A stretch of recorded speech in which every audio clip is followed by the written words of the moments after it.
healthcare, jobs, food, clothing, and shelter. Nevertheless, the private members' bill introduced in Parliament has sparked a complex and sensitive national conversation. Our position is guided by our Constitution, respect for human rights and dignity of all persons, and the need to preserve social cohesion. While there are strong and differing views within our society, we believe that these issues must be addressed through democratic processes, our core values, dialogue, and the rule of law. I'm also mindful of reactions from our international partners, including the recent developments such as Lincoln University's withdrawal of their honorary doctorate. These developments underscore the importance of continued engagement and mutual respect, and of situating our national decisions within our constitutional and cultural context. At 891, 2015, Customs Act. Section 67, already Customs Act, Section 67 and 68. I try the assess values. I try the one try seeing use of artificial intelligence, and the act has not been amended. It is what go abroad and mass yes at here. Say, a man say, and for her, also me and me John Hammer by my bar, me de asempa by intino, yeah, for her, what go by bra. If Sabe Boya. But okay, they did a young brown mine. But they did a yembra. Yembra so be a bit so. Ghana Mra Customs Act no. Act 891 2015. Essay Section 67 68. Say customs. Yen you so say numbers figures no. I find say name what no. The price and the well what say the in the act. Okay. Now who used to be alien to the act? Go against the act here. And I'm telling them, no, I'm giving you a judicial notice, government of Ghana, led by my own venerable Atofosin, my good friend, respected good friend, say, by 2 weeks, someone reverse the deal with them by say, yeah, may I'll take government on. Now take you to court. Or the government court. You will see. Sabe na are humpo empenifo to me ma President Kufuor ultimatum man order by 2 weeks time you must do this threaten no one sign BBC say threaten no man ultimatum so ya kraketo bi asabe ote omo enchan eco school now so nyina mu no President Kufuor anko kan ba bia da say LGBT enye priority man no omahene na ka President Kufuor ko gina ba bi kan say LGBT enye asam hia kra na low on the spiritual list. E can fi say oye ne ben na kiri Ghana ha. Enka amanfo beti te suko kwa akire no press conference demonstrations ahodo. En sorry e be sorry kasetia. One kind sample no hwe de omo de ye no. The revolution has started. We will protect the innocence of our children and we will fight against any influence of LGBTQ, comprehensive sexuality education, or homosexuality in our country. They will not allow for same-sex marriage to be in our country. The will of Parliament, which is the express desire of the people of Ghana, must be respected. Persons who have interest in the LGBTQ should return whatever influence they have collected, because we will fight, and the next time we address the media, I will mention names. I've been impressed upon today by my co-sponsors not to mention names, and it's out of respect for them that I'm not mentioning names. But if they continue this behavior of frustrating the bill, how can this bill spend almost 3 years? This bill was introduced in 2021. The Speaker of Parliament, they want to disgrace the Speaker, because if you remember, at the beginning of this year, the Speaker promised Ghanaians that before the end of this year, we will pass the bill. This is calculated to undermine the authority of the Right Honorable Speaker. President Mahama will know no peace from Sam George until he signs that bill. And he himself has said that to the clergy, that as a Christian, as a member of the Assemblies of God Church, he will sign that bill. Mampeni na mobo ano no be president a mo woni mugidi e ono ase oba be yes government sponsored bill etumi twem anim ka kire mo se enye ne priority na mpo no Lincoln sample to me ka se Lincoln degree na wo mo withdraw ye no krampo no kire se e wo say factor the development partners so views. Hey, this is hypocrisy on the highest order, and people must be bold. Make can say President Mahama must set his priorities right. Ghana na metie no I say south and Ghana ham be tie LGBT is still a priority. That's why a reset. And it's like also why a reset. Exchange rate from inflation from one. Then they can yes why your money no credit.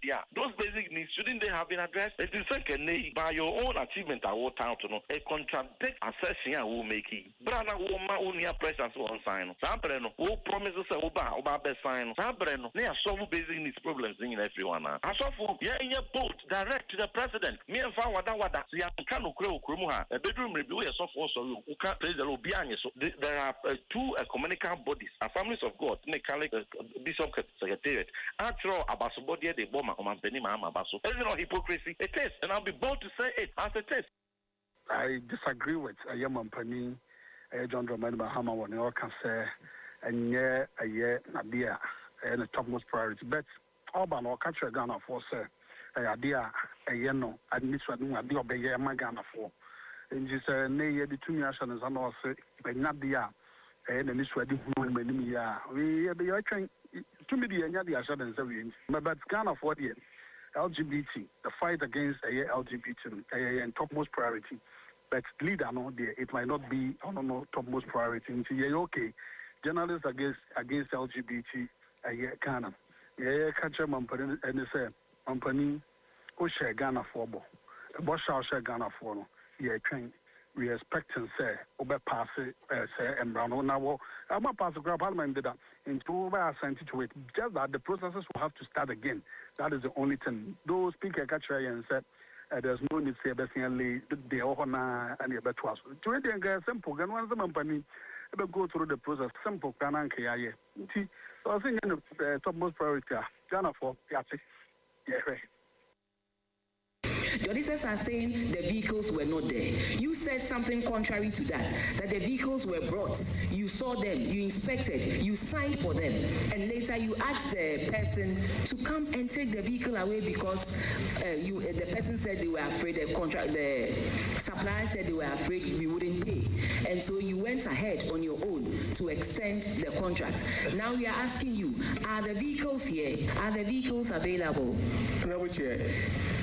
Respectfully, are the vehicles available? Yes, they are available. No, they are not available. It's difficult to say yes and no because... No, respectfully, sir, we are not joking here. This is a serious matter. And you are saying you cannot say yes or no? Honorable Chair, the vehicles are not available. I was at the ministry March last year. I didn't see the vehicles. Rana mitie o mampani asem na areho ewura mahama ene nyandi si aban o mama na ado ne MPP aban ne kwan kora wo o kan de so mo kan bia they benefited fully. They benefited immensely from Shannon Kakan and that year was in your side here. I will leave and someone ewura mahama akan afaye obani mema and na honin someone. Sorry, the play or 2024 election time one. The day and what on throw what was inside a kufu come in a bank no. Say na see a fee say and some fata say. Ya have more to my paper or ya am prepare. I will leave the comment to the conscience of the people. It is up to them. So movie say susu bi omodema yewura na na do na buy no. Almost so many any dia. It is also up to them.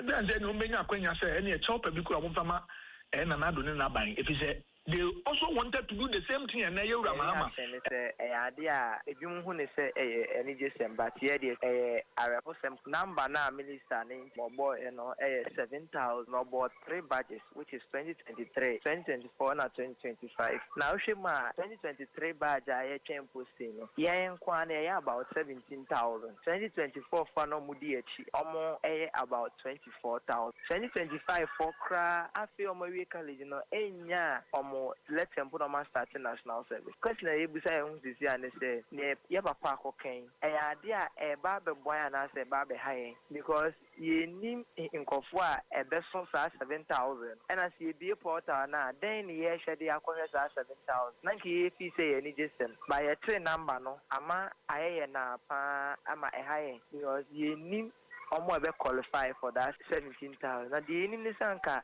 recruitment there, you know, every year batch. It's the other year batch every na mun share in we now also 2 badges say cabo one more 2 badges abu carry Kenya bonnet. Now 2 badges abu no what number is 7,000 there. I there a high. A reaction is a say at Ranchem na esi ya emabuya ne boae no yegyina ho ka say akokodura omudi gyina ho aye saa adwuma no yekwa yebekọ ne aban akotenase say ye pesojafo a yehwe akokoduro enti asemo esi ya edu baabi na sojafo e sentade kura ntimi nkosiranim na emabro yokromu etimi akosiranim akoso ano amaye no efata se saa mabro no yehwehwe mu nema binom ekoje ntete ye beye sojafo ne bai broja oden krama me se saafo no emu nipa ngotwe ena saabre yafa omo a omo koje ntete eno ntimi nuanom nipa 8 no me minim omo din sesia na me dia todwa. First thing about my dream is say, are we still in this era? Building to me collapse. Because make I very well what happened around Achimota with the Melcom one. Yeah. And the Hula Balue also say building permit and things to be checked, especially story buildings near there. Why would we sit down for such a thing to happen? They say apparently Numpoya Get Fund project since 2011. Yeah. And the building has been that way. And I Get Fund, almost new buildings near there. And they couldn't finish that building. Nani Pakune is in Bushe Pilane strength. And since 2011. Well, yeah, the Dananka Semu, Senanetia Sana, Adriaguno, ever 2 screens so. Look at the building and look at the pillar. Who be someone say for 4 floors. Every stage. Collaborates na I'll stop all the churches within the schools because when it comes to maintenance, they are now more money. And I don't know who grants them the access. How would you run the school then say sorry. So the American say the way advice sorry almost schools now I was so central. And as I said, our other municipalities, they should desist from it because we are coming after them. We will not allow such thing because building way say we are soft consciously.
sumi ya sumuno yɛde afri Ghana mant no emu eti yɛsi bosome munu dwan yemu ɛyɛ fosuo bosome ɛna kan ne edi kan eni abusua so afidie da ha nwumre ya meyɛmo adwene mu akɔ abamra Adom 106.3 FM so bre no aso yɛde bani ni suzumedie ɛna ɛbrɛ na nwumre yi so yɛsi adwa na asɛm da pono so a yɛde ɛbrɛ wɔ yɛte ha bani ni suzumedie ya so emfie benum emfie benson bere kakra ni ache kakra ana eku a na ya ne wo betwetwe nkomo wo fie asei wo moa ba bio no wo ba ye sabre no o mani abere dendendenden adanya wo mo charge nyina ne se ne ye nim wo mayi nsuhye gina bie se wo bi kra niam asem di fram no ne me de call man Ghana mu eye kai na wo de ba spare parts na wo de ba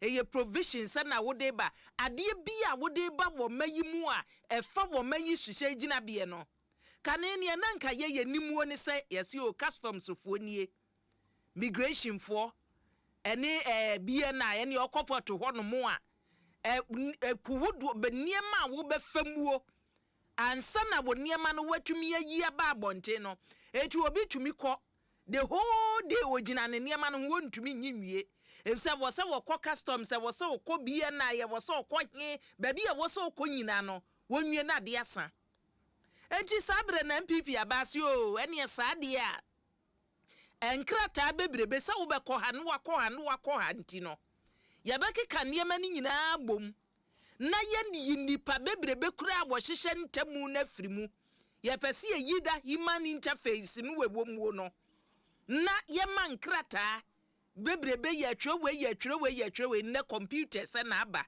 eti ye bibia te se ne nei wo kwa ya sabia de dika no wunya kono munya nya records no to enye na ano niema nwonwona ye omode aba se o na adwumaku a wo mo ye sa adwuma no ya de afiri wonsam ye de kɔ ba bi fofora enka wo kwa ya sabia no a company kuro ye de contract je hye bonsa emma ba record keeping na afedi ya computer no so ukọ na card na kita wunya de ma wo se ya ye bowdin ni yehu wo yade kura wo de ba ye wo bibia wo so edu se wo kwaje aduru a enya fe kura na nipa krokọwe wo nya bo computer no so bibia wo so enti se na ba fumfidie computer ba ne betumi amadwuma ye abo ye wo ho aye hade a ene ye paperless system sabrofo na mpanimfo de beto ho no mo eno na make sabre no agency freight forwarder si betena ha sei ema woka se dabi ade reasons ntia mpanimfo se ye de paperless system no chese ama niema kura ye complicated bebre eti yentu ye bo na mpanimfo so ye be kɔ na kakra eni omo hyase challenges bebre enso enei yebehu senu ekosi sen ekoyie san koyie no ena enkomo twetwe mu yebehu afedie na anu ye wo ho no mo a ye say afedie ye free paperless system no say no ebe go alongside the AI ye say de ba AI system no yes ye de ba no say de hi o ene enanye freight forwarders nko Importers and Exporters Association Guta for Kamo Ghana Association of Industries ekuduo bebre ya ka stakeholders awowomwo ya wo bia bi befa port wono mo a wo munyina sode atia sesa AI system na mpanimfo so wode ba no enya de se wo mugidi se beboa won emfa hu ni reasons ampanimfo de aba nyina no wo munyini se beboa won na niame nwanwane se na ne yesi o Ministry of Finance mpanimfo se wakohia bo ene ye kocheche bode mu ne eti se ye ya dwen se ye the new system bi beba ye the niema foforo nsachira ye beba ye dwuma ye mu a eya stakeholders ye bomu dada no die ne ne work education be ne de ma won ede ne katu woti ma won hu se e bi ade no a ye de ba no se mukura mu wo input bi a momfamra eno ekoso anase nkoso abusia enne freight forwarders ni guta ni boni aka kokohia ministry no conclusion ni ye de because ye ka se woni pakro wotena wo fie dwodwo bodwesem na wodwen so na portofo na anya wasem a ehonum ne yi niema no badwa so a etoda na omaka o duty no a eda so no na ne bo akoso nti yeso abo say ye increase prices of goods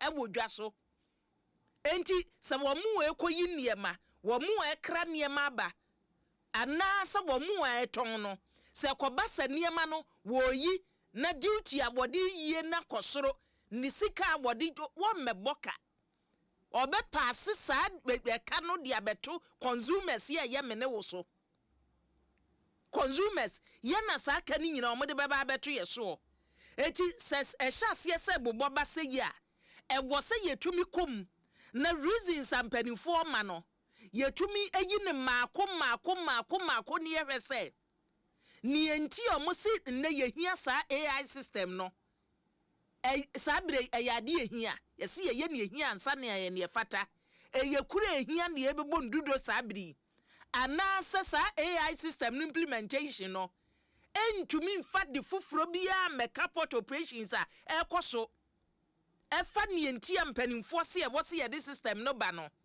nsacha ye be ne betumi di aba eti abusu anwumre yi yesi adwa wo bani ni sujumedie so sa wonte ya AI no aye kan AI ye kan da bia wo do odwen se eye mabunu eye omu aye o madwen se besua nkwa no besua no wahu eno na ne dwadie ye di wuram wo no AI no eno meka se dwadie ye di wuram a enema na ye yi report ho nyina na be kodwa so eti hwe niema a wo ton a ye di AI na aye calculations e brewo AI no ebetumi aya ade papa ena ka se jeja wagum so ebetumi jeja wagum eti nanwumre yi abusua ye ni freight forwarders mpanimfo bi ena esi adwa nansa na no ye bedi ka hwe reasons ntia enei wutie Ghana Revenue Authority pani ye obekasa ye ne de ye ode ba ye ansa na minister atofo senso de ye ode ba ye eno mu ewomu mpanimfo ye womu omo so omo manchiremu nyina no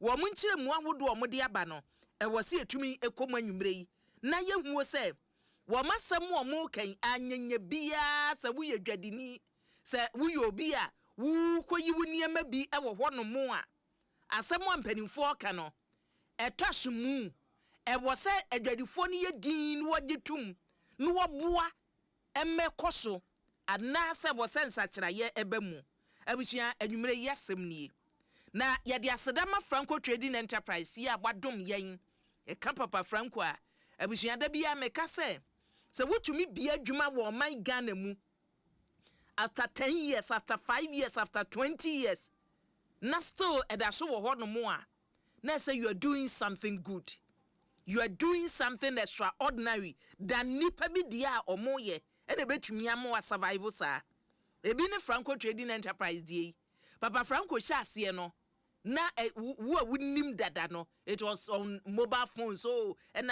franco phones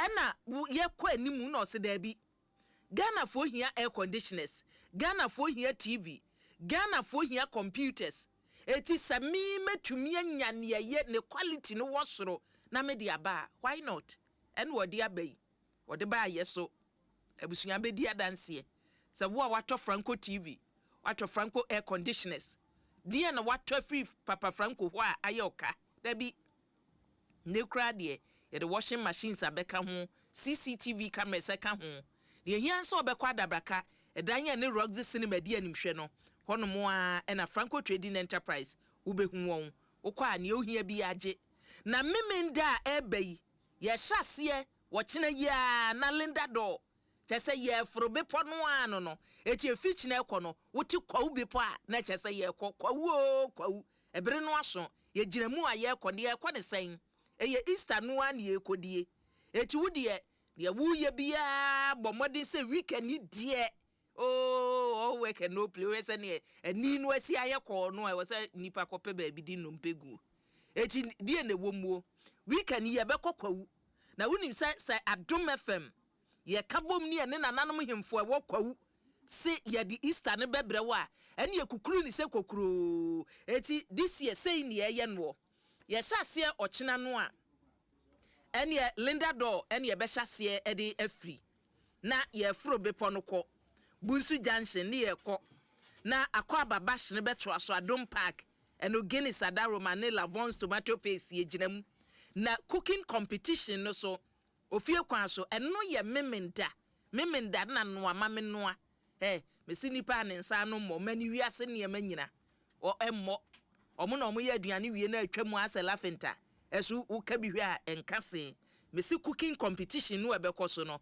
ye behuhu isu ewo mu eti this year ye consume say any stone boy na eko etu jejireje ye fro be pono a ye anigye nko a esunim anigye nko a na Easter ye muso na Electroland Ghana mpanimfo say wajeja niema ma wo wakache na hodi okwa na hu niema say ye TCL say ye media home theaters ahoro ni nyina udu Electroland Ghana Limited a Easter promo no ye de ahyehye so omuka so omu ye promotion ho yate niema no so awie no wotɔ ade a sa ache wade ka ho umpe we ye ne ya na ape eti Easter yi wo de wo a wo ben enough carnation no Mecom Plus ono mo a obehu say Electroland Ghana onum branches no baako ewo ho udu ho ade na wunya ade na ahwehwe bibia ubenya na apese udidwa no online so a ewo so betimi adidwa ewo ho nom kama woni wo twetwe nkomode a no afre won 050 315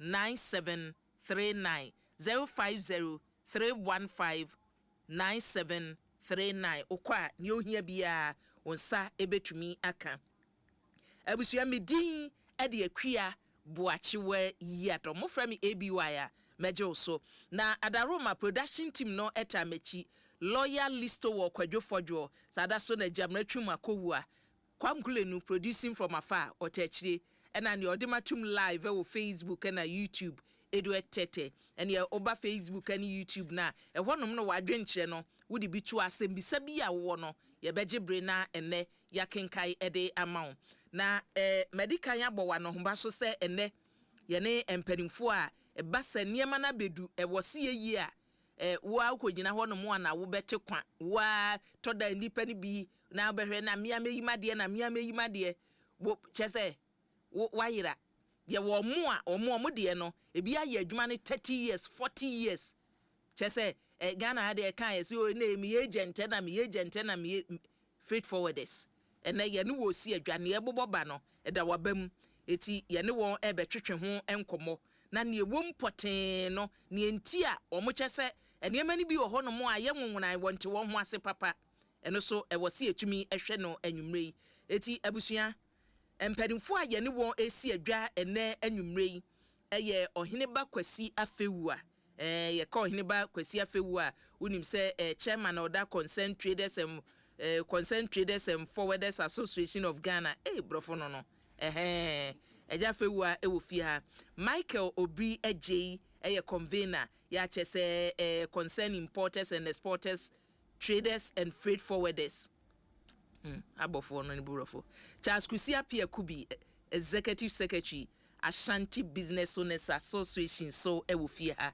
ya ye ne won ebetwetwen enkomo anwumrei na medical dia to anim se anwumrei ye behwe reasons ntia empanimfo a wonumu agina enei ene Ministry of Finance wom Ghana Revenue Authority ye kade aneze omo no se ministry na se ya na omo hye na omo reasons omo maye ne ntia enei ewo se ye free baby a ye gina se eye paperless o se eye de anyi o se eye tete kwanye fa so ebu nkonta keka niema bom ne de akere wo sese na wutua ne ntia wo se ye free baby ye gina na nne ye di AI na be ye adwuma no omama reasons bi a ye behwe na afa ye wie a ne owo challenge ho ne mpadimfo so se a nke ye ni sei momu a na nke bebo aye no ye de no so ato aso ma me mpadimfo yi akwaba eja fewu a akwaba de down boko de adomara kwa na so adom no bi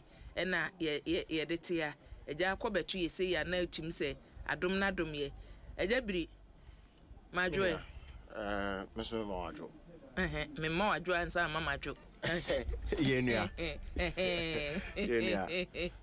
bu me da se papa eti abusuam empadimfo mienu ne ebedikan ede won ahyase se ne medikan de atwedwa no wasembisa bi a oba Facebook anase YouTube a wasembisa no obetumi ede atowo na abusua enei medical agye momo de enchemu a ye de ama mo fa saa AI system no ho ni enti ampanimfo so opeso wode ba ni ewia ya hwo mo so de enkrata a omo de aba efa ho na fe yetutu aboa no nti agya fe wa yesi AI system no ye de na yaka tumutim mo a agya momo so ne ye de be ye adwuma wo yo anyumre de me ma yetie fo nyaajo na Adom ha de me aka sa me fie say ha bodwuma na ye nti no emi bia ho behia say bibi to chema anko yie no yesu frem a mama yakonya ma be cheche yense mu che Ghana fo enu so anyumre yenso ya ba ha na yenche kra no me de menya enfie aduonu ensia wo habo 26 years enti meka ya tama former president Rollins was so time nya na me adwuma habo asa president Kufo ba ye asana the late Atamus ansana Jomama president ba first one okwa oba na Ghana ye omaya ye economy ni na gina import so enti so odo sakeka edwadie awo esuhye bia na so aso de o te Ghana for akoma na afi ho enti ehwe a enema oma eye nyina is going towards say yebetimi mobilize revenue na yede abo man ho bra which to us na okay enti over the years no yema GRE, that's a custom division, your more target every year bia say okay afi bia no muntiminje etuo sei afi bia muntiminje etuo sei mesen maka say there hasn't been one single year target ye dia ma custom for no omuntimi meet sa target na da de bia omutimeji ma omunya ss kra also enti ye de ya dwemu de fo say custom for omuyo omajuma de so omuye ma etuo gege na ekonanim na de bia ekonanim ya de adwenkyira ma omu say ebe anka mo wide tax net no na nka omu a entria bi no omumre mu na ometua bi na mfa emoa oman but at the port no na working no me ka say national nipa entria to no nka yen wide tax net na nka obi amre mu bi sa abrofo no da bia fi bia ye kan budget a eya na hyem said this year ye be widen tax net no na omo widen na minim ba bi ekoduru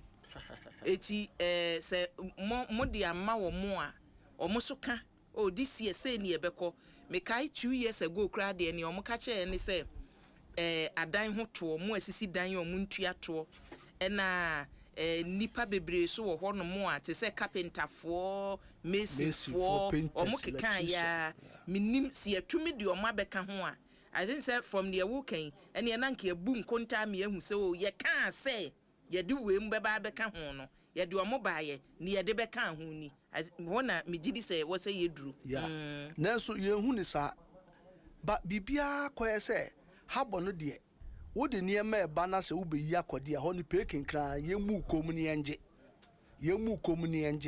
eje ho na the easiest way all the successive government abanyina obi ade na kire entu behwa ye bebe fia bia na ye be chia adwen onema ekoso enso no ombe ye ntie na ne ko mabu okwam na so obeko opposition na okọ na obi nso aba saa na ye dete ho ema the previous administration ya CP Palace CTN ye ko fast ye nya betre fia ka ho so montie etie no mkwa na se ne ko mkobu a no masa atwa U10 enche bia ena afede se the AI system eba AI system no the chance now no ye kwa befu edwa so a artificial intelligence computer ena ebeche eniema omode ba no eto ase wutua enti emfa ho se o supplier no ebia $10,000 niema no de ama waye IDF wo so AI ne beche o se sade no $50,000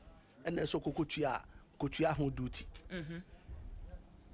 omo kika na fo se bia agro bi no mudi afede on the 12th March this month and omo say okay omo roll out AI no and omo di memo buy yani a assembly fire ho no obi a ne ensi nkonwa afi obefre we no na duty e de ma no enema eso otua 100,000 Ghana cedis ne ama ne 700,000 me say so empaboase so enya mpaboa o so na wodi mpaboa besis no na ye tua duty ebi a 91,000 Ghana cedis no ene na ma so nko 760,000 Ghana cedis yenye mpaboa na asikeke na udie just imagine say ukotua sa duty no ne be ebedwomu a why that on entenen koma ye di no ese Ghana ni bia de entoma bondiem say ade we yan stop it that's almost on be implemented there in the next 3-4 months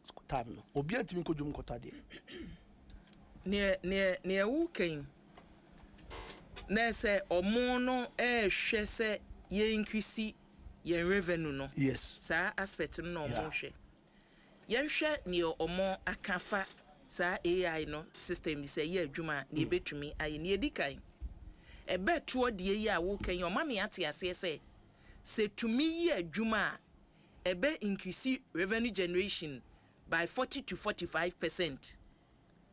Eto a ye jeje ewo port ho no mo no se moboa se ne enam kohia minister no ka kire mo no se moboa ma ne ye a eto jeje no emfa ho se wo se mutumi omo jeje to no mutumi exceed target da bia but ebe increase from be 40 to 45%. Eno no mo nam ko ese ye ka kire mo ano de eno kre ne edi ho no mu bio madwuma a mo ye no etoda ebra mo de ye no edile eti se 2 hours na wo senka without the AI uni pakro wadwuma a wo ye say ye calculate niema ama wo eteki 2 hours a se mo boa ma AI system implementation ye adwuma 2 hours na betumi aba 5 minutes na mame musa se adwuma o se ebedi 2 hours and 2 the be 5 minutes de be now the 5 minutes ye wi na mentimi ntua duty na mfa so na de ye nkwa nimu na ye nhwe wo de ma ye mogbo anu wi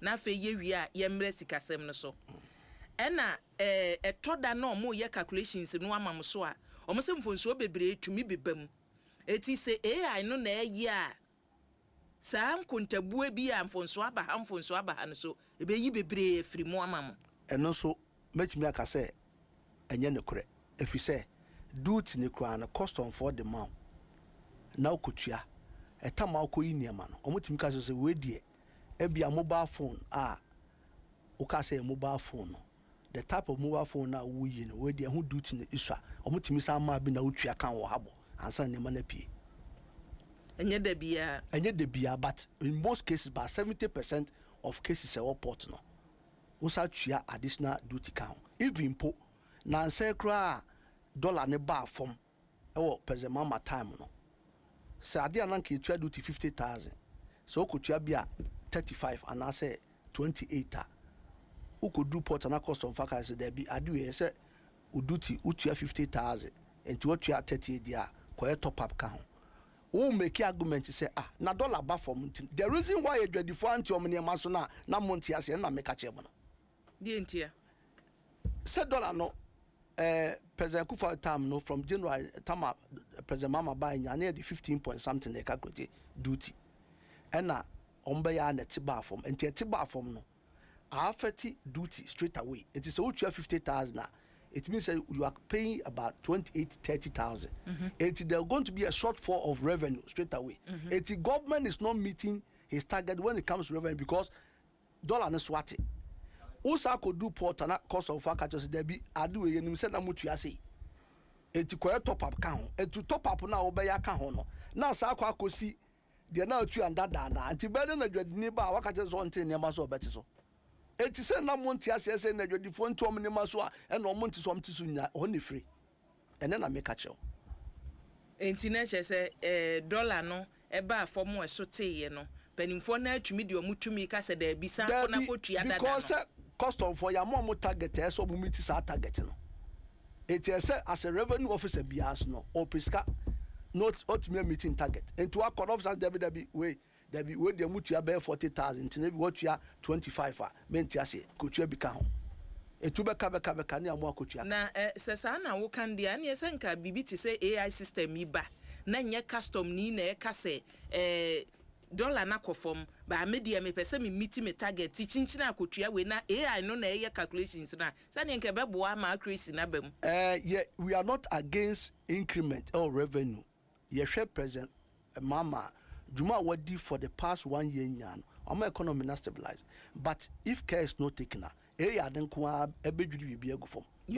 O de ya mo bona makoma ko ne ewie a mo so mo counter argument a mo wa mo de aba no so yahwe ne edi hobio ne to so 9 se mpadimfo se ebe hansi security se niema ni bi wo ho no mo na mo de ba ebi a na obi di no boni bi ahyemu na tuo bi wom na niema bi wom a true sa AI system no on betumi detect sa niema no ntem ebe boa security nsemo ebiwa ma menyi no ano port na ye wo no sisia port na wo no the highest sophisticated scanner machines and you use habo adia unwarranted item bi ad be she container mo no scanner no betime detect etu hwa container obisi eye enema nko a odi ka ahye mu no ye friend say container scanner no detect amanfo de ebia atuo kra ehye container no mu a odi hye container mu a scanner no timi detect ema ultimi scanner no ebe che ba bia de kodi ehye ana omotimi e de astop container na flag no mo makoyi enti AI de no ba be se be security e de ena utie ne mampani so kan ye se we no enya innovation bia ebeka se broni bi na de aba eye young tech guys your free Ghana say na developers our system we and we want to make use of our system we say eti we nya de ase bia o emfunso bi aba ho bibi wo ho afa ne ekochina kope obi young guys say wo Ghana he ya na aye eti mo de no I say mashada medical abobo ama yehu ni enti a omsi yehia AI no eti se mo sori ka se da bi we de yanyin ni se beboa ya die enti na mmoa ya de eboa yen ama ye nhwehwemu bibie suma ya yatumi ehu eboa yen ama mokra mo ho aye ha wo madwumam eboa ya ama eto gyegye ni sika ni bia beka ho ma menko menua be ma so no mfa bi ento so ansa na maba so afewua menua be ma sanka we di asempa o asempa nso nya asempa sa na ansa na meto aso no medical chia wotifo ne wahwefo na uma reasons are abaya den amanti a ode AI ne eden eba edi kan no ye pese ye de to record so say enye se dredifo ana asa freight forwarders empese aban be meeting a revenue. That is not the case. In fact, ye acknowledge say ye partners in development because osho omaimu has say aban edwuma wetime bi eswa eyetimamufuo na traders ena ebi edwuma na young people enye bi yeden inti ne se edwuma ye ne nkitahudi a ne aban bedi no ebebo aban ama aban nya sika ode bebo oman no ho bra yentime nsori nka se yempe yes aka na chese yempe oman ne den yempe oman ne ye nanso ohwe nchechemu omode abani nyina nchechemu no uhwe na wudomu asuko a utimu say problems wo ho. Now me started from omampani ka say young guys a omo wo krom ha ya na aye ya ebe mini aba eku a ye from trade advocacy group Ghana omo so mo kan ho oma file an RTI request just to know the contractual details of sa AI ebe ministry ne GRC and far more because they are confidential. The whole arrangement of Bernie Becker say it is shredded in opacity. They say we don't know the people behind this AI.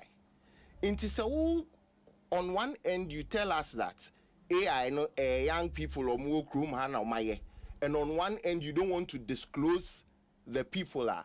Not just say I say assume but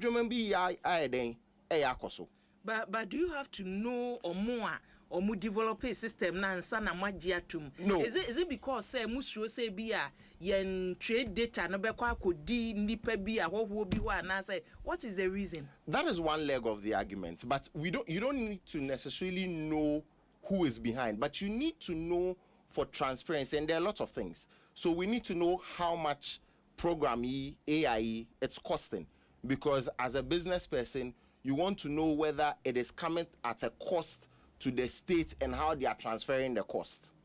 Now secondly, what boss say AI or mudi almost say a beboa me den ya gigi revenue na AI no obi ma arbitrary values. Ose AI jumadi AD since the 12th of March. We've never had such a time. There are arbitrary values at ports than this time. Remember our example. Yakra containers, different consignments, so 2 different BOEs. Baku, there 2 containers. BOE Baku 2 containers. Baku 1 container. Meaning about the one there 2 containers, the price, the duty value was 100,000. And the one 2 containers. 2 containers. And the one that had 1 container, the same products, so the same commodities. The one that had 1 container, the duty value was 500,000. From the same source. From the same source, the same supplier, the same importer. Same in your macrona. Container mienu na wo baako. And ebia na wo baako. No container mienu no. Ni value omode ma no. Eba na 100,000. Ni ye baako no 500,000. What do you mean fair no cross and so no AI na generative bibia. Say me be church o mam who dintia. This process should not hold. The same let me give you another instance. So today we speak na ye nkofone BD nkomo. Ye imported 2 different consignments. A wine in a womb. Baku ye red wine, baku ye white wine. The same company and a producing wine, the same supplier and a supplier wine, the same quantity and a each BOE. So the same importer and I imported wine. Meaning about the value for one of them is higher than the value for the other. I mean, if you tell me, say, oh, ye discretion if you on human discretion, no AI never more accurate values are. A ban is saying that the same product, AI never 2 different values. The problem is that when it comes to artificial intelligence, AI, Obianim say it is how you train the AI, it is what you have fed the AI that the AI gives you an output. So if you have not, you see, there are nuances what AI no, you've not been able to give it those accuracies. So for instance, use clothing. The AI is not even able to tell the value because omomokofa force bill be an bill no you different grades. Into mean say use clothing no what boashe AI no say ebia use use clothing ba Ghana per use bill no ma each of them ebia a value of $10. That goes against yayemra yaeden yasheshe any WTO mra. Oshe yemra no Act 891 ebo customs for who ebra Customs Act. Yes, Customs Act Act 891 2015. Now section 67, if I will read it from section 66, 67 and 68 now, a trail says so a ban customs duty and a customs value the basis for value is transactional value. Transactional value tracing. Me wahai ebia me koton nyoma wa China. Nyoma na me koton wa China no. Me ko me supplier no makache ni say me to 50,000 pieces of this phone. Ebia phone we me to 50,000 pieces odbema me 1 piece bi odbema me $10. But wo ko China now koto phone we now 2,000 pieces yen for about $10. Yabema we be $20. The AI is not able to reconcile these things.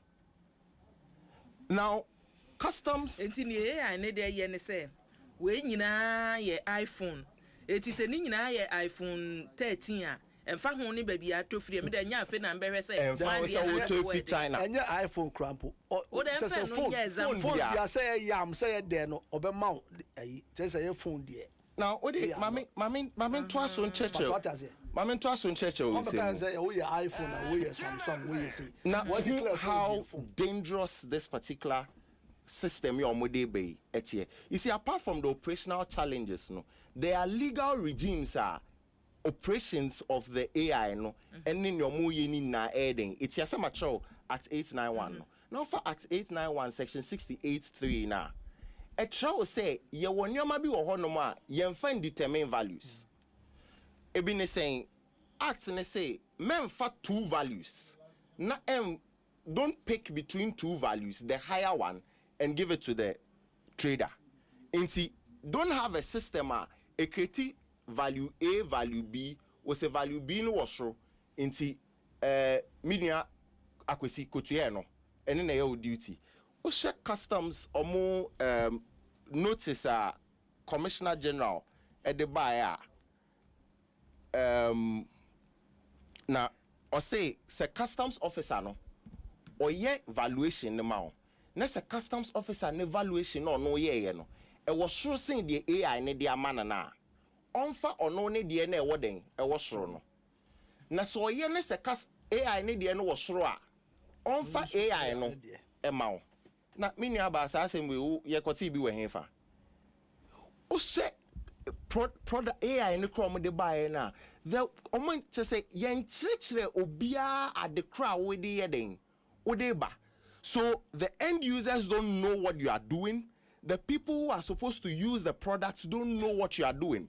It creates confusion. One day, and I'm afraid say Oak Plaza, Spintex, and I'm catch some of the AIB buy to help increase revenue, and we didn't oppose it because nobody is opposed to the idea say buying bit sika dia eden e dia bono ho bra, but we are opposed to raising revenue at the expense of the ordinary citizen na ono buame atimi ayeden ya hihye krowi inti no ocean chemu a customs there, and from since this AI buy metima chiro say there are a lot more goods grab porta omuntimi clear. I didn't know Muntimin clear. I dare say from 2 hours to 5 minutes. They didn't know Muntimin clear. I mean, you are kwesi catcher say 2 hours to 5 minutes. Nesse value near the amount outrageous.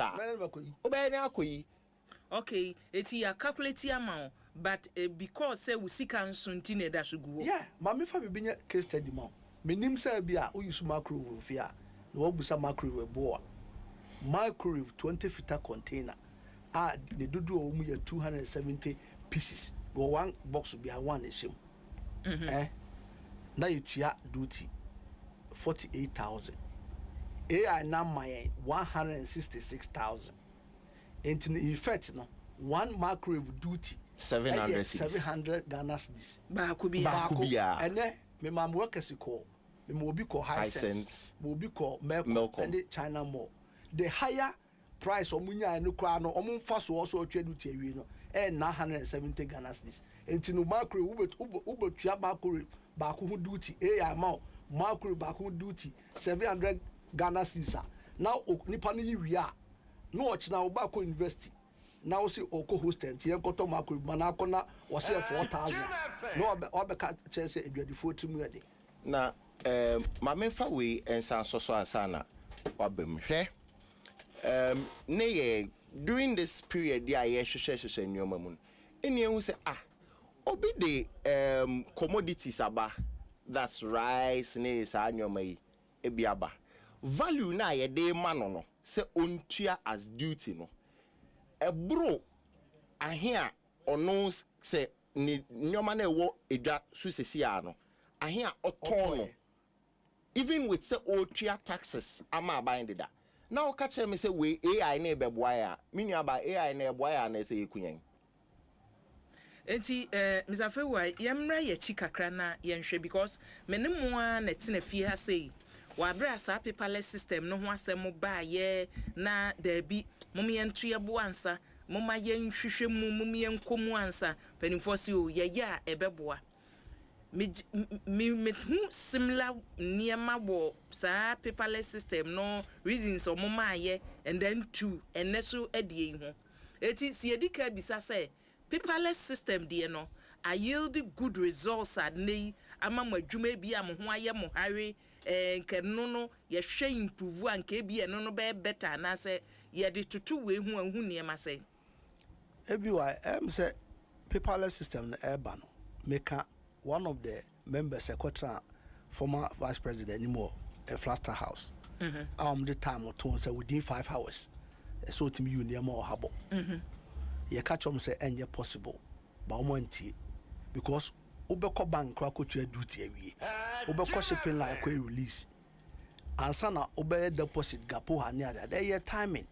You come on, you started now, I didn't a book muslim. I feel no more here, Mubisi members mekasa na de na AI so see our palace system the only thing I say o koye dwuma ukuta documents bia ye free BB job number na ye free BOE number o chogu people so show bottom o the more officer na obo information bia also that's the only thing apart from that BB no azao the only thing as unkuta krata bibria o de na na say ebe yi paper ekita mu enti brofo paperless no na ebe ye adwuma am speedy work am yehwe enunti de yekasa yense bia ya agency adwuma duty revenue to go up but ye hu say Ghana ha no wodo saka dwedie wodo saka the heart of the economy that's it but I won say ebere so konanimu anei ye koi no ene mesesa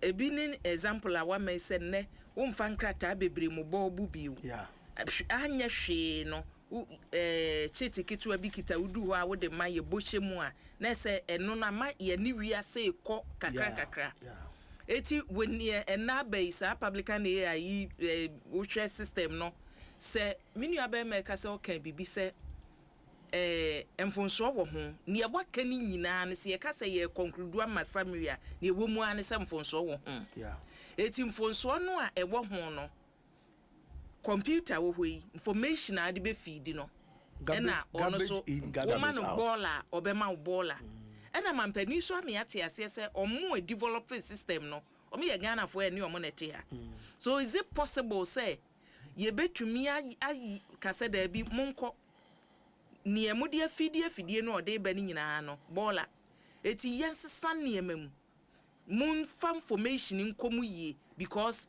ba ku we die ye hu se ya na se system ni nyina mu ne se e wo se e withdraw bibia ene meeting e ko e no meni menu enye ka ho bi deputy minister of finance ono o chair meeting no commissioner general all the gurus in customs all the gurus in trade facilitation obia o enchechem bia ese echechem bia mo mote ase no ye cheche mo mote ase entino ye suggest ye dem mo say they should halt the whole process na ye entrance ye hu say okay ade no starting no enema say na eko said ye be ya ye start bi wa ye be hu say floors e wo mu nyina ni ti ye timi yi sa na ma nya afio ama ye move smoothly almost there be eno de omuntimi enyi fi ho ya omuntimi mpo so mani nye yi ene ka chom say sa de a eno ayi publication bi say minister ne say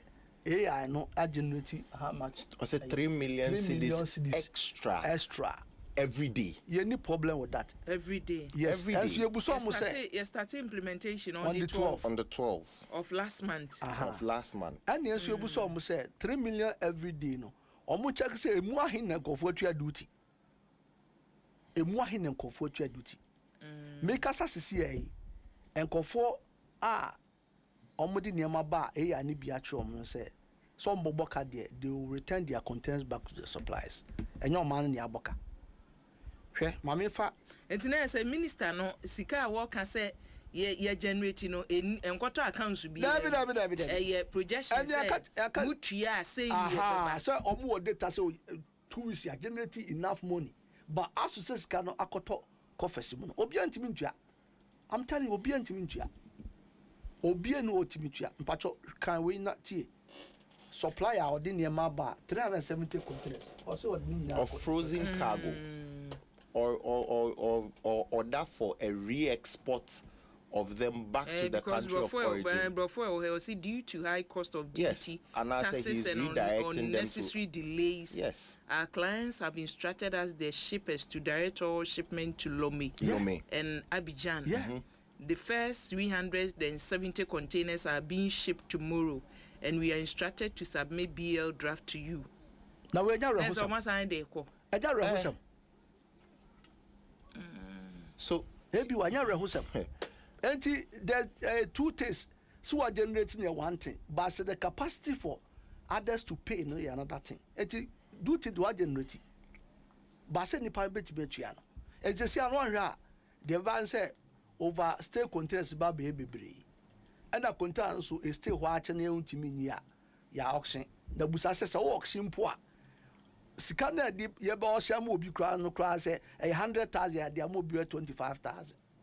But some musumu cannot try say, oh, yam posse and I yam hoti. Mimi nim say or more nim say. A dear bia and I was see a decan sorry. And untina anya say, post nina ye implement. See, started waterma. Yet Nissa.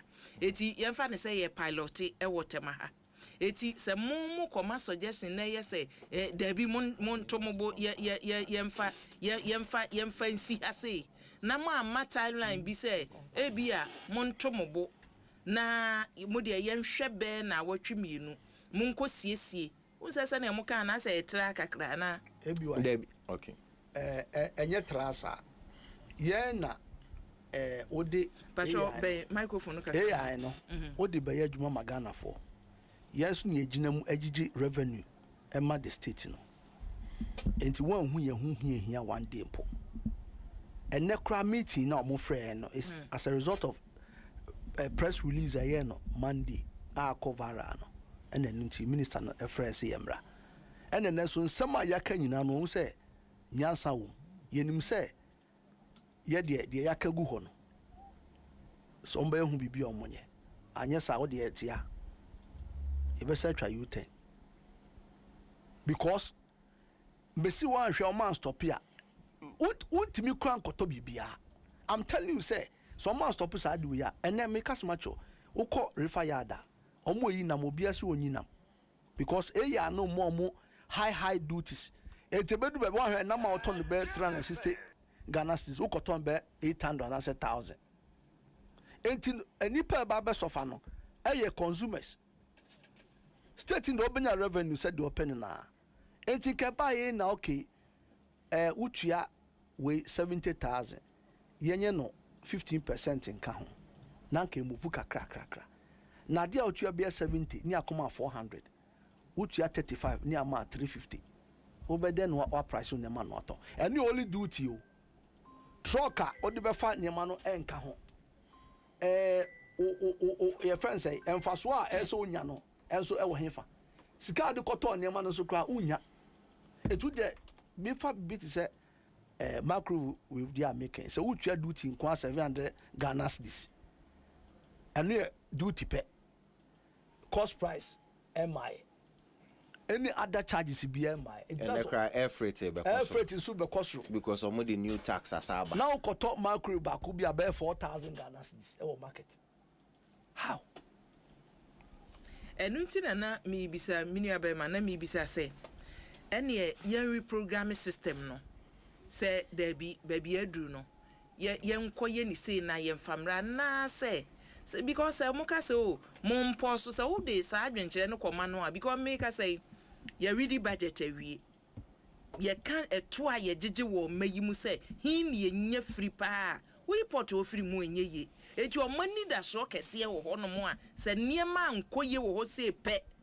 ye afi ye budget no kwan ye be fa so kra na ye ka se we nkwa be den eti se mo suggestion no mo de kono ma nkyere wo say oh mo de mo nkoye mra mo nkoye se mra na mo mposo te when okay so menu abaye nya say omompose say omompose keke first of all madika chiro say senya AI no generative values no any senya omo kono no o hwe ye mra na o hwe WTO mra na boy dread home brana etia. Inti opesa will generate revenue krana. You cannot proceed on the basis of an illegality. You cannot proceed on the basis of a breach of law. That is the first point. So near kanina say, yeah, you know near some say opesa will deploy AI edinya revenue. Yes, near we no one it's yamra. Two, senya we no ebema dread ye hun sama ayeding. 3, the long run effect of it ne say and then also will get $3 million extra. Nebeba ne say after 6 months, ne say import and intimi nkofa nyoma ne mabie mu a, you would lose revenue. So the long run effect is that you lose revenue. The long run effect is that businesses will shut down. Even local businesses will be affected. Anything that AGI munaye involved. So chaff, wheat chaff, chicken feed. It was just about 60,000 cedis for duty per 17,000 bags of wheat chaff, and there is over 200,000 cedis for the same 60,000, which was just 4 weeks ago. Yanka say just pause. We are saying hold on, withdraw this system. Niyantina say as stakeholders, because first of all, public officers must begin to understand, say, they are public officers because they are there to serve the public. That is why you're a public officer. So you do not proceed on a major revenue mobilization drive like this without involving the primary people who bring you the revenue. So withdraw it. Let us sit down. Let us all system netie. Nim say ne betimi aboa amwenya revenue. O na opel revenue. Making sure say ne be hihye bia no eda enam emra ne den na kwan so. Secondly, emma pressure enye den emma pot. For instance, until ene ayene minister kasa aye train say look, appeals. Because previously no say now appeal what my declaration na say amount of value and you dispute the valuer. Value now would dispute, because there's a dispute between you and the value that the customs has given you. There is a way to appeal, because medical culture is a transactional value, and edit a charge customs value. Namrana culture say if we are unable to use transactional value, follow in a certain sequence in natural identical items from same origin. Actual in that sequence what to use. So ebia send me di kan me koto phone we no, because me supplier no was special relationship. Ebia supplier no me tua no 3 months ahead, 90 days ahead. Sebe odi mi sika ne be kan ni production sika no ho no wetime produce goods no. Me asa wo me decide sika no ma supplier na wo so koto the same product. See am fa ma yepe. Difference beba ahia me nya no ene wo benya no. Said there are nuances in this system or in trade that AI has not made room for. And utwaso on the premise now utwaso sisiana ejuma bebre ebebo form. That is why on this particular issue you see that Guta is on board, the freight forwarders are on board, everybody that matters in trade in this country. I don't think say obia or matter in the trade ecosystem in this country will be on the same tune and we are all wrong. It cannot be. That businesses, some have been in the industry for 40 years, 30 years, 10 years, some even 50 years. Untimin kanche me say yeni na nye kano enye no kre na nye wo single government official o kano ene na ye no kre, whereas every kra wo no unye trade ejuma yi kra no unye ejuma yi bi kra da. You probably have knowledge from, your dealings as a government official working in the finance sector and all of that. But the nuances of trade, you may not have it. We are saying, hold on to the system. Let's even audit the system as it is. The deficiencies of the system. you want us to still proceed on all these wrongs I adding. Yachro. Yes, I ain't me. It's me. And so, yeah, dear, yentia buying. We are saying that a buying $1 na the trading na wabon homoding. But if you bring policies like this, what the policies be say ba, what happens is that all the gains now when it becomes counterproductive to it. Timemufo ne beka say, oh, abaya $1 so, and so ukojuma dreadifo atoto omuniyoma mu. Enye dreadifo na atoto omuniyoma mu.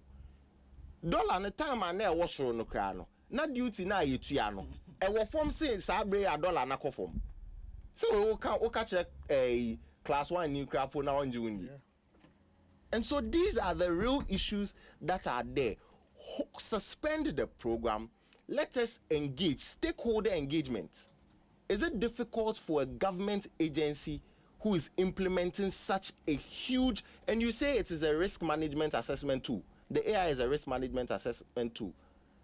Is it difficult to do this? And then yes, more Ministry of Finance. I mean, at some point, some of us had some reservations with the way certain things proceeded. So you see, like I said, government officials must begin to understand that you are there to serve the public. Wafre say how and trail. We should have more time to speak. On how and I mean but we are speaking and the minister will say, no, you have 1 minute. You only speak for 1 minute. You only speak. And he chairing.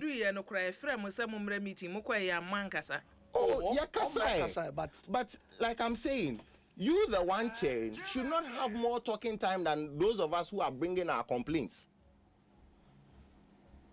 And so for us, it appears as if their minds are made up that no matter what we say, they would go ahead with the program. That is what it me fan coach mu say ye shenyo mu na aso mesi o ma adwen pi send your mobile no mobile den all in the name of getting more revenue. All in the name of getting more revenue. Getting more revenue. When you more revenue, no be any business. Be my revenue now can be now in Abusiansa fe no wabie wafidi a bani ni shuzumedie so eni ene wohwe enhyehyeye ampanimfo se wode aba Pelican AI ho enhyehyeye se ye kase ye de system bi aba na ebeboa oman Ghana wo se ye hwe sika ye benya firi mu no nko nipa ye de ebeto wo so no ya dwen se eniema ebekodwa so bo ye beba se na niema sitie ena da bia meka se muwe se ye de bibi ba se woni e fa wo ho omo a ye de be ye adwuma wo be ye bie no se ye ne wo nkita hudie ekosen na minua be ma di a wo kan na je se ye komuhwe se ye hie omo ba akope. Yes, Oak Plaza ba akope eti ye hie amono die na course ansa na mato ane make so ye share no ye na ya take decision na wie and ye be inform me say ne ya adwen say ye de bani ne ye bom amane ana say ne ye pese ye de bani ye hia mu input there be ne edikan no ye adwen say ye ni ye bom amane ebe boa me nya revenue ebe boa ma ye time a wodi be ye adwuma wo port ne ade no eso bete na no krani na me enim kra ne say AI no kra ne doesn't even allow you to, you don't finish your work in 5 minutes. So 5 minutes you are moving enye no kra wunyi ni say eye de AI na fe na banti ebia ebre kwa animu no niema besesa minya ene wo de AI aba enso se obi wo appeal a na owo elubo on fan documents no emra enkran Ministry of Finance office. Now say AI no, it's supposed to be a digital platform. You already have an existing platform, icons that allowed us to do appeals through the system. Now, and now with the AI po abano, we say minia owo aflawo. owo elubu takrade owo boga onfa ka enfi ho nomra na also enya me na meka minister na the avenue for say bia me wo how baby a me dem masem beko no on the system ni ye ni bibia sa wo so nothing so far applications are up for petition no you say you be pass it to the AI for no konabra 3 days time 4 days time abe kona see you decline it now for document and show some unim ni okokoye graphic daily graphic just say be abe fan say we do it near the man no eso be some pabo dia am the example eso me wo djuma bi ameye enema no fi India system no mind say there is no way ubetimi a falsify transactional value bia entino utonema wo India supplier no India customs invoice had bema obeye transaction transfer bank any the omniba cost of nyina no the same na omode ye free be shipping bill atoso a yama peculiar number wo so what the bar cost of for just by the click of that number no a be pop up on your information in our system and we say ampa and your ton be $100,000 and then and says on into one into one to no more amount different duties higher than that. Internet say system way so no and match up to the international standards say send ye adwuma wo amansa adwaso ye de niema na eba say netie eti system no ne omode ne mfa ba bia to the sense it is going to be to the advantage say you do it ne ye pese ye gigina kese ne no ane their main agenda eti no also competition say you don't agree with them say ukuta wo transactional value abibio ask what your bank ni ade ni asa tumu no o de kwa no match us okay they come AI for no Ministry of Finance be at 3 days obeko no yes o ma decline say there be wasem na wo kan nyintu kotua no sa na make appeals asemi appeals o kind daily graphic Monday minister na omo nsema o ma throw ho na omo say appeals no omo be set appeals decks no omo betna appeals committee no betna twice a week na oba port nso a bibia yemre inti say twice a week na obetna edi appeal 5 minutes no say 5 it means that days ni na Ghana has say Saturdays and Sundays holidays na ye charge or rent demurrage inti no say 2 times a week per na obetna it means that the trader is likely to suffer paying for demurrage. Now we are no few on ma area say amama look trade thrives on predictability. Say I would hey. Say we are wondering say o kwakofa desktop and our laptops about beton. Me sure say answer na about befa o kwakofa beton no. Say o kwakoje bank loan no baby a. Ubedi kan calculate and say oh laptop say I make koto ni say na me ba duty that's what your duties you know you can calculate it yourself. A say na metua as me duty because this is the exchange rate. Na me ba me mfa so a me de beto so say na maton enya me sika na etima kwa kofa biem. So if trade thrives on predictability, na makwa kwaje bank loan $1 million Ghana cedis. Na me de akwa kofa nyoma thinking that ebia me duty ebia 400,000 Ghana cedis. Inti me koto me nyoma ni wie na me ba metua me duty. Na duty 400,000 the me ba na e be ka che me say me duty ni 2.5 million a. Duty ni me kwa kofa wo henfa na etua. Ni e be ba be sia ne say nyoma na be den. E be ka report because you couldn't predict because of how erratic or how your friend is saying arbitrary the system gives you value. Now eba sa na se bank loan na okoje ye no waboka ode wo fie bi ene ye collateral a yaje obon se businessman onama na ne pressure obete ese onam krom we twahwe wenya stroke wewu nti se oya aban a also who said there is a ripple effect of the kind of decisions that you take. We've been praising you for reducing the dollar and making sure and sa fiscal space na wa maye environment ni mu no. But so we yes anyoma we are. It means that goods will go high. Ebeye din se dwadini no obet say obi or workers be 5 kra na. Ontimi mfa workers 5 biem. Because our workers 5 na say overhead cost is going beyond what you had envisaged. So we lay 2 off and I won't lay 2 off. Now wait my ejuma. Na sa 2 no ma ba be ka unemployment statistics no ho. Inti no krani nya meanim say aban toaso yes our system yi without listening to us no ni enye den oni endi ni ye. And amateur said there's also a lot of opacity in the system. We don't know the people behind it, the contract, whether it's coming at a cost. All of these things are things that are of interest to us. And so let me say for us tomorrow we are submitting an RTI to the ministry requesting for details surrounding this AI.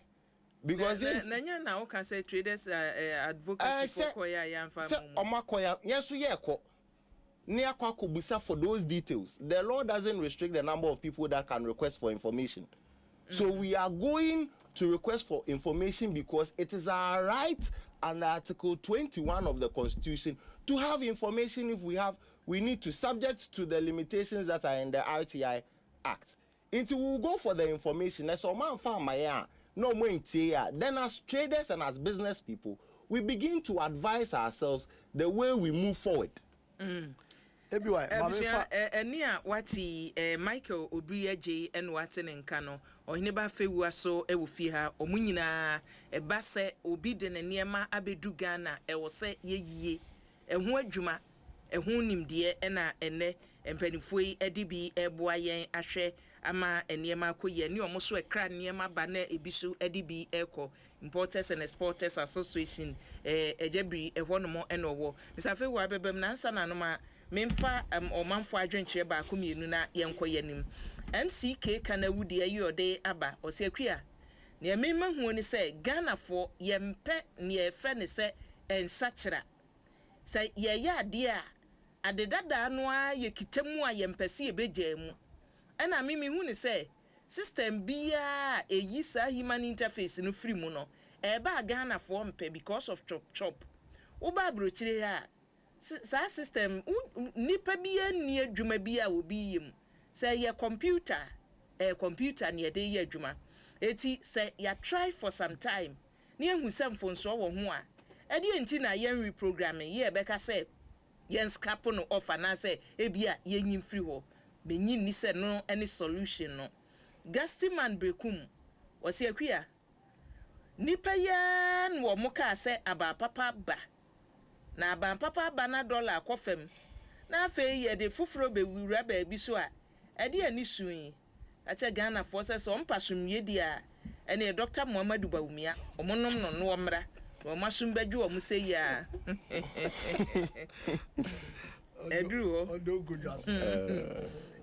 edru eje ni modi ayi odi aba o se bi wa mitie mu anwumre na unim Ghana ye hawo ne se ye nya ya dwen se ye bedwen ahwe kan se enne abefo ne nsachira ya abawiase no ye de bi ebe ye adwuma ebi se ye kasa ye jejeto nanka population e wo Ghana o mo ye adwuma ye nyamu be se 60% mpo akua na sa nipa 60% no so o mutu ato a kanya ne se da bia no ye pese ye chichire eto no ne emu aduro every so the same group of people a o mutu ato e wo mayimo sa mo brofo widen tasnet ne de akua munya aka efi se ye widen hwi mu eje ni modie yode aba eno no eti oheneba mejidi se mate modie so manfo hu ne se system foforo ba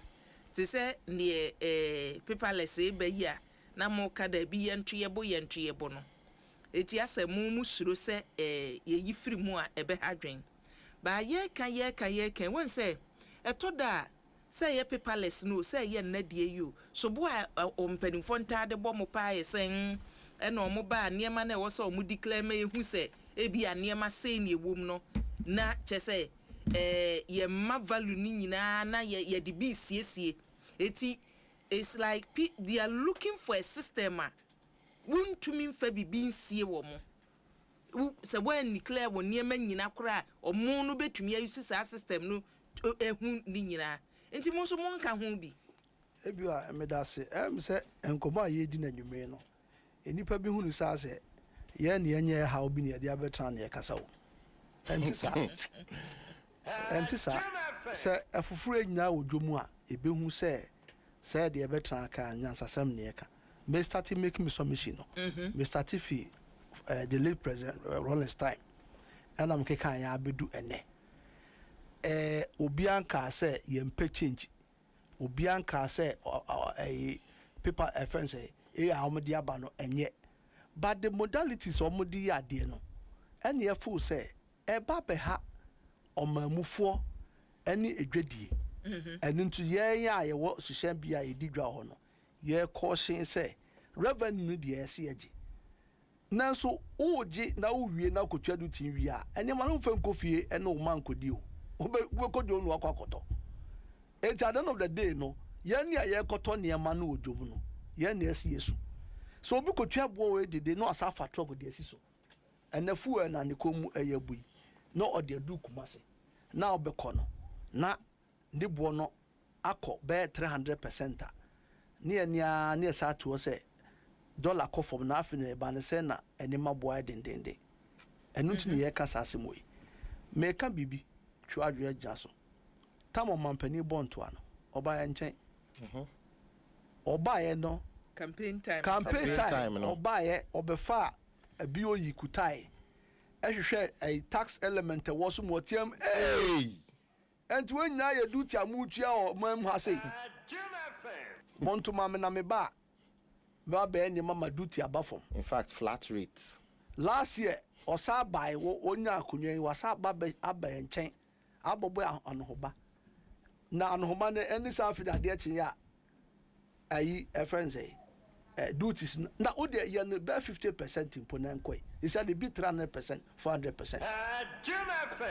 Na ye kukura na se ye jem. Enti de enkoma ye di wa ha no.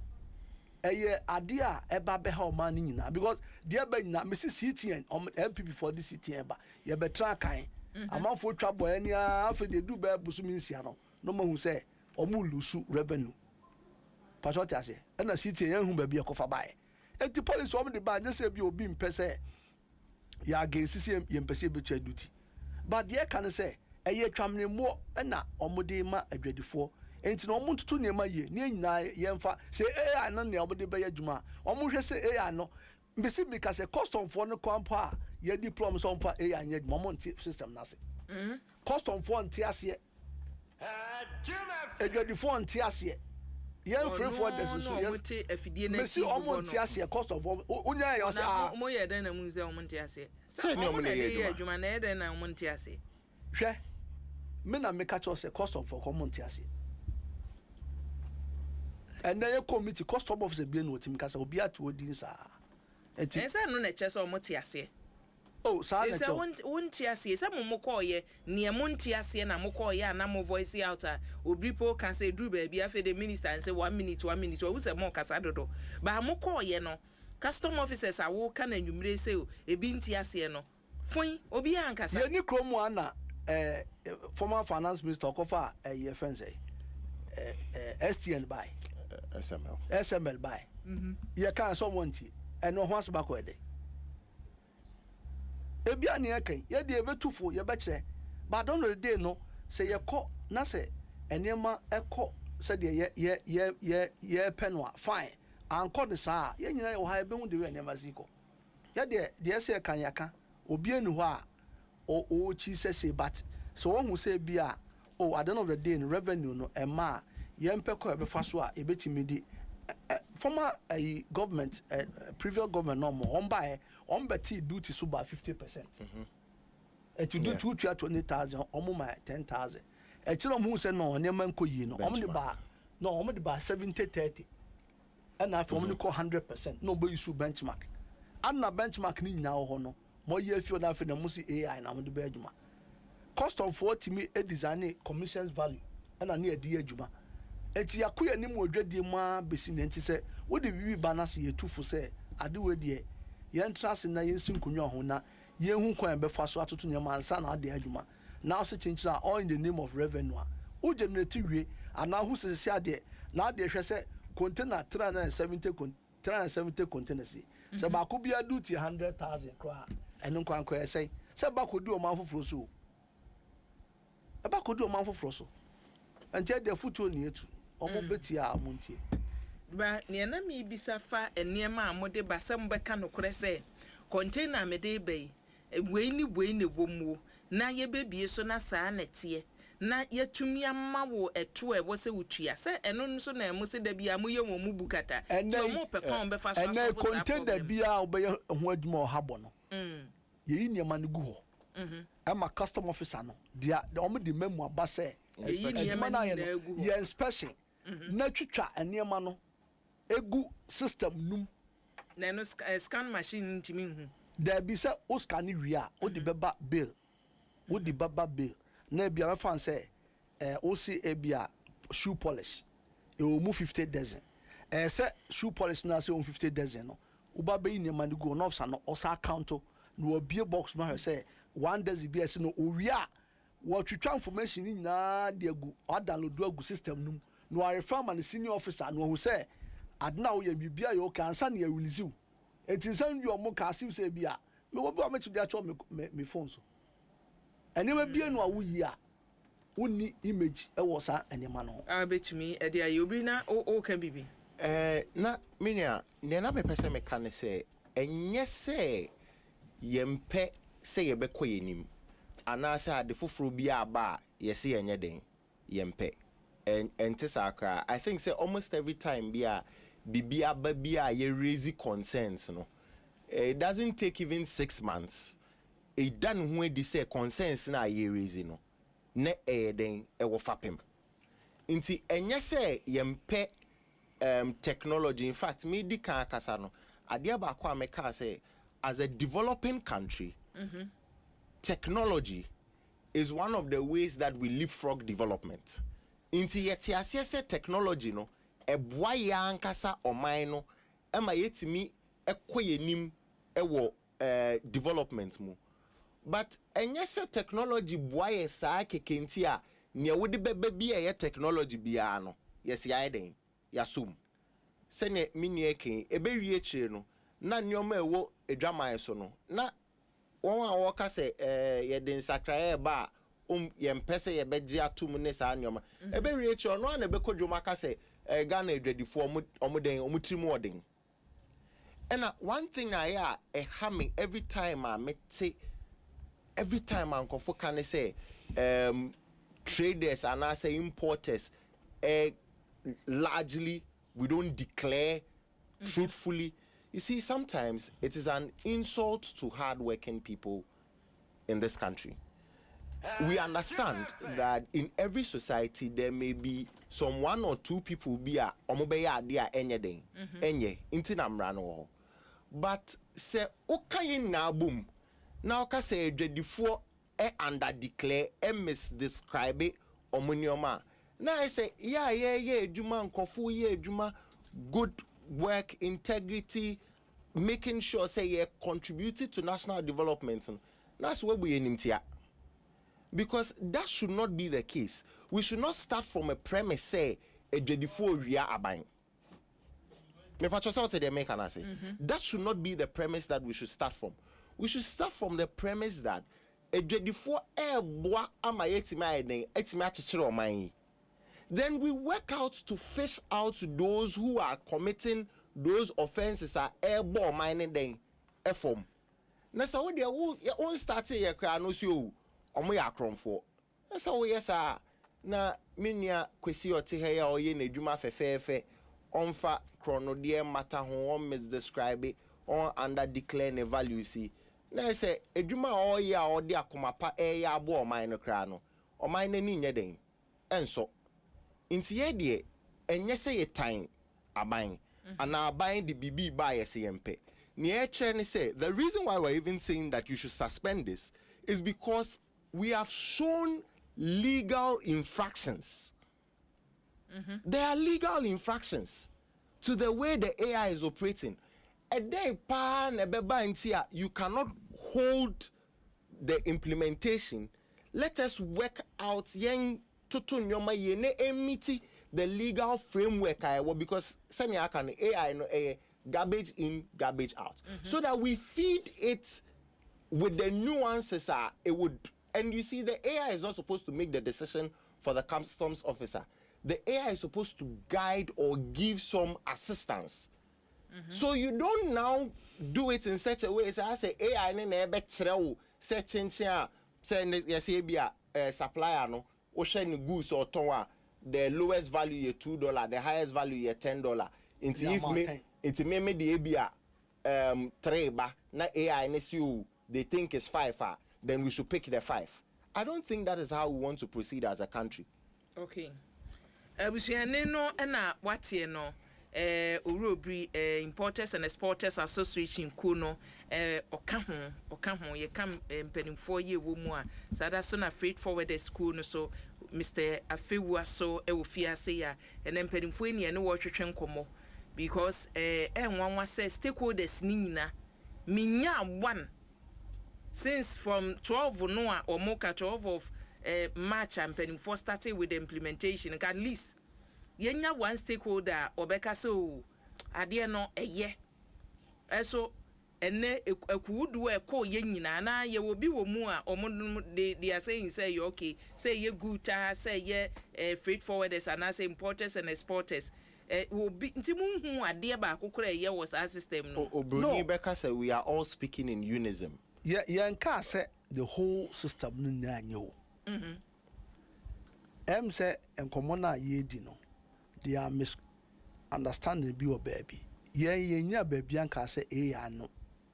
You believe it say me ba port no. Na it was pure manual. The land account. Continue there na President Kufuor obo move here call inspection for the computer. Anti yakoye ni mama ene obi o UK obi o man bi number onim baby anema bia nam ewo habo hase. Enti yakoye ni ma to time I say after the AI na ye dwuma dia. Your problem ye revenue duty generation na AI na di basisi ano. Ene ni ye fear. Ye fear no so no ebi why. O pesi sa abakoto, o brass sa abakoto, o milk sa abakoto, biscuit sa abakoto. Ene e problem no. Hwe enfoni a wa ya. Wo yi niam a wo habo a. Hwe enema ane yi egu ha yo. Bela baby yi niam aguni. Omo provide bail kase. Enti ubeyi niam we nya egu na cost officer be content ni bibia atwetwa we nya egu phone so ansa niam api. Do you need AI answer na what me say adwuma we? Yeah, in 5 minutes. 5 minutes or better. Yes, 5 minutes. From 2 hours to 5 minutes. Now me see MPP time. Can some the Jimmy Saba and the original warrior conta.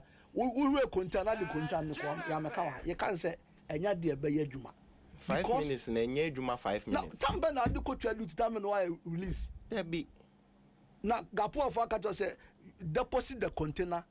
Even MPS kra no would the time me ebe bookie say bia wo bookie ani ama say bia o chanopa wo hia content no book ebe ka say o chanopa bia 12 o'clock ansa no appointment no obetuma blow do container. How many hours if free by this time up to o chanopa by 9 o'clock and 12 ansa custom for be process o na dia bufu kra no obeko standard board obeko BNI obeko chemist obeko FDA some agencies now betimi anu ko betime take 2 days ansa na mapie fi habo be na meka cho ne ye kan nyina koye se mepe bibi de atoto ho a mefa Ghana abato from 1992 kwan ya ne fa so to aba from say enaka tuntuma ne ehu hwe wom na eja wode okrata akwa akotum yesi da bi moma yemfa adaka ye behumu ye de nkakran ne abedu ba bi ye de adui wa kwa wo narration a wo ma sesi free man pani dada adwene de kumkofo abreso yesi da bi papers bebrebe ebobo ye bo na ye movie even though say ye nuru ba bi ye pese ye duru ba ni nyina sumunu ntokro dedem mo amaye adwuma wo honomo 20 years 10 years 15 years ne ne keka ka ho no Every be a bada, ama mafa, say be a crata, say yentro. Because minim some more agents are more honomo. Yes, be a quashia quafobi ne guhonomo. Educate well educated people, lawyers or more. Agents will be a lecture so again by now. Mafa crata say yetro. Near Mode Abba, ya paperless, ya ye by ya jiddy say. Challenges are malistia breye say, when you have a win in a ditum.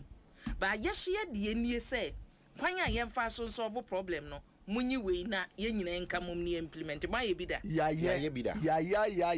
Now the bottom line is say, all say, what the qua they see us say, ya crow for. Adwuma no kwa yakohwe abaafo adwuma mo fi hinam ya mo interest the same thing former finance minister no ye ni committee onni kasa wia na wohwe onim se ya na wasori ko makabad memfa pastor ase omo hu na too late ebia ne this current administration no and the minister kasa they have a good will, right? Omo goodwill minister say omo goodwill until they know say goodwill is working for them. But what I say, Nana Kufuor one for over 1 million difference ebedi omanzo. Current administration only about 1.5 to 1 point something and a buy. And you know, they full say they have the goodwill, but the end users of what we are discussing now, no, and then there a problem.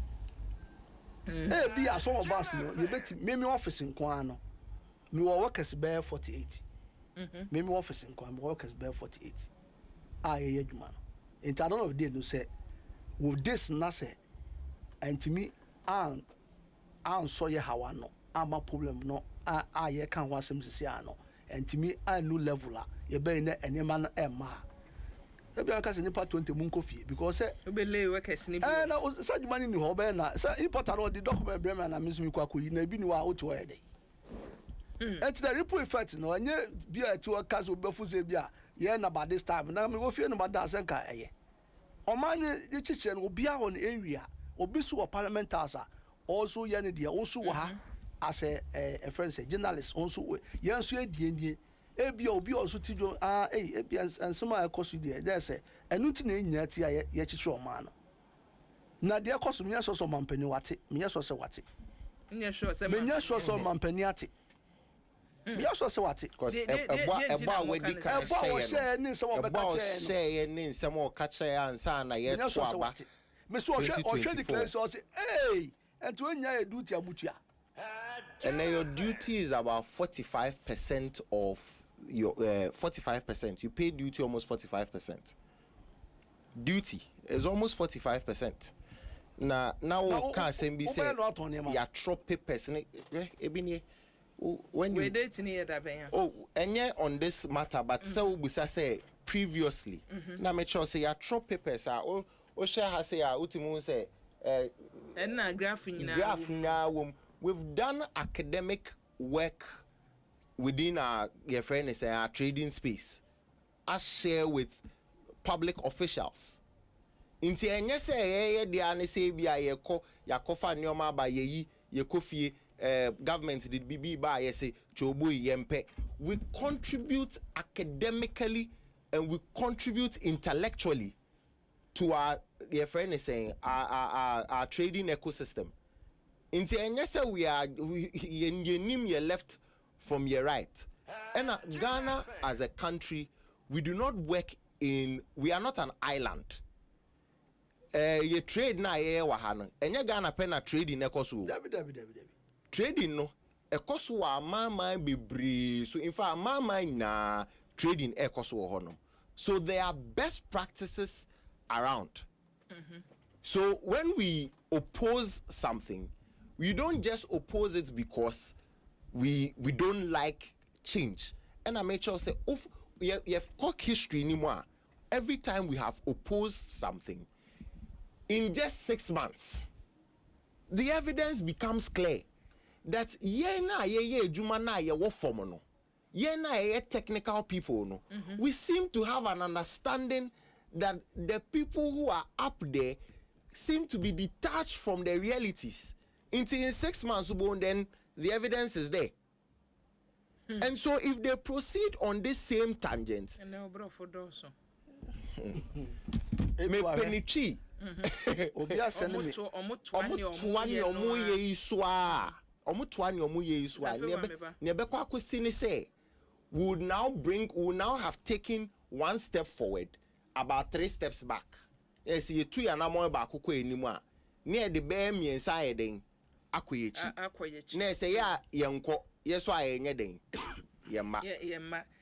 Abusia mpanimfo ne ani wo sisi adwane nti entokura wo saa new system yi Pelican AI system no mu ena omugu so a omububo mu ekireye no eti se unipa kra bi e hya ase no na wodwen se omu oppose because a new system ne se ne obi ka se chop nti ena omu kirim se da bi we nye chop wasem eti omu so reasons o mama no enche maybe nhuma no atumi de besi madu na babia wo bia so de awo no watumi e de abam na msafe wa na o kan bibi importer be na send me in duty or say of tell them bathroom slippers 800,000 Ghana cedis duty bathroom slippers sampa bonta ante Charlotte etu kotua slippers 40 fita kontra bako 8 billion duty and pabo your turn 15 to 25 Ghana cedis.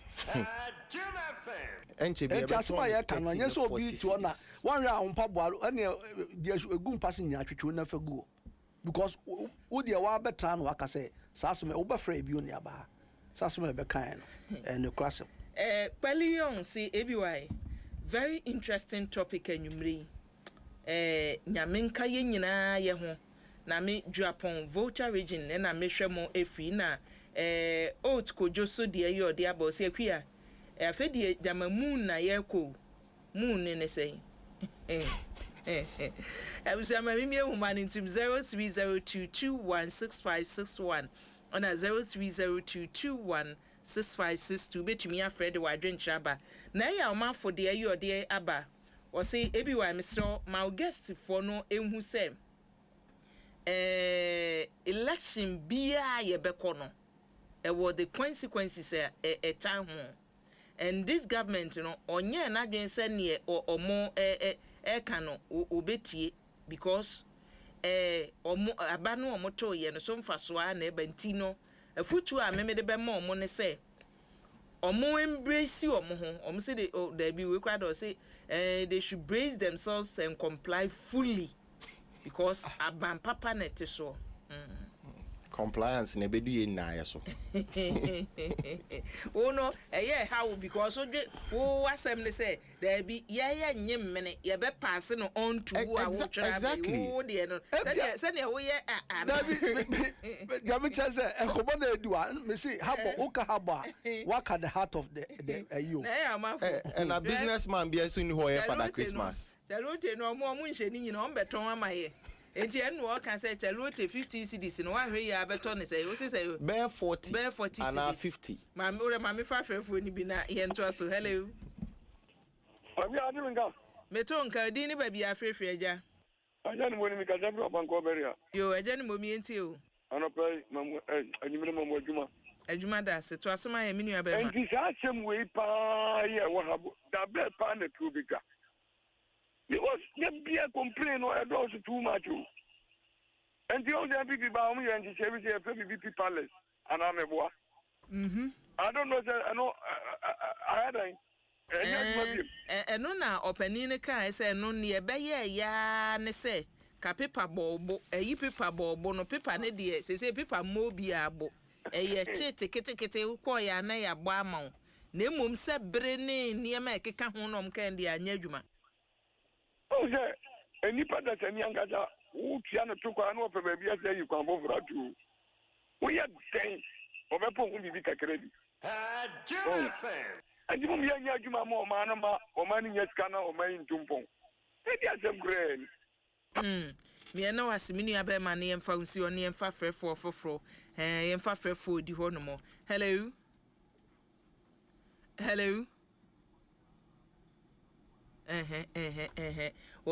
When to me and so Godfred ado de your day aba or say me person be so say o man Ghana no ehi pa na ye kro ye ni hwe and the mimsum tim chiro ba bia ni hwe se hwe benkum se hwe nifa nyam na me chiro hello everywhere eja udin ni ba bia frefre everywhere from na abanya mi do do ashama jem yo aban mi entie o yo ya da se danu mu ya de election aye ko ya tu ye ema collect and test ni ye wie bibia so jem mu ya de mu bode room aye isi aban mi ye Greater Accra collect and test organizer NDC mami mbo mu abaso na mi tiam abedafo abetina o everywhere the person mi busa mpanyifo ye omuti wo se kanina na former president Kufuor wo ho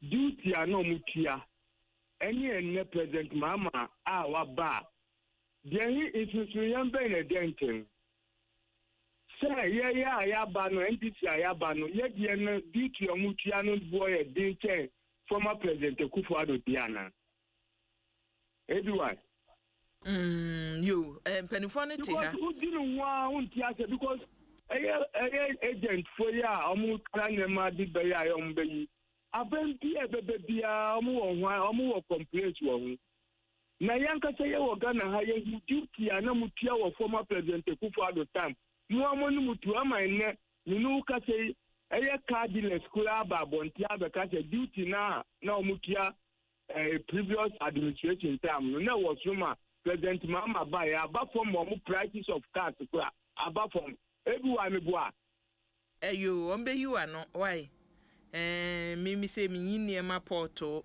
enti porto for na tete ha say no ombe chirim comparison na wo so omonye na omonkyere wo no omo wo ha enti omo ankasa bedom na omayi ano ame ahwe say no still no ebo no e wosora na e wo fam na still o mani nyia ni nyina ebehu ni nyina ye bebo modern na ye de amount gas dia wasan de aba o se akuade ba kwa mahu wo sa government we hu ne se o ye very insensitive say ye adwin nipa ho pa no enka na adwuma ho na won say nipa no ye kaport asem ye kaport asem ase nipa no nwene wo mo a ekra niema na ba ho aban oteso asem na making hello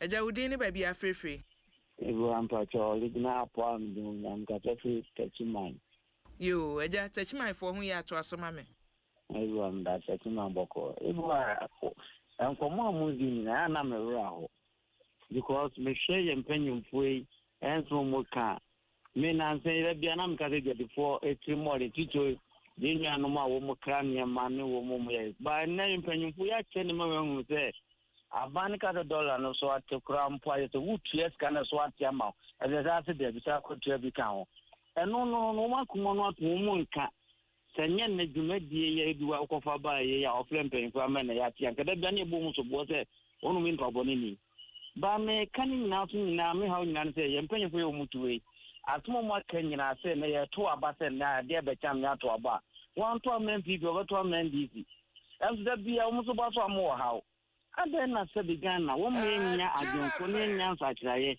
na nipa otomo ha wase mo demand the business no ye bi no na ye ko to aba yan to mo ne fe wura nche matin ma ne nhwe do so be ye de aboa ye nwia no men na da be ye se fi ni di ye suna da bia ye suno ye be so sa ko fe so me be ko wi ultimate ye nwia no se una de science ne fe opara jama baby awo kan wasem na kosia ne se afrafanto you o de o muwi a me mambre na mo de say first question na ba no mo da so kai hello eja udin ni baby afrefre eja na ya kasa fitabora yo na ya mienti o mame mo abaso na adwen kase adwonbo du ATO program na nyumbe na me ama me hawa commission omotio program na nyumbe na adwadifo mpacho adwadifo na ho no adwadifo woni ekra niema ba edibi ekọ na omo so eboa me yi niema no omo na wo hai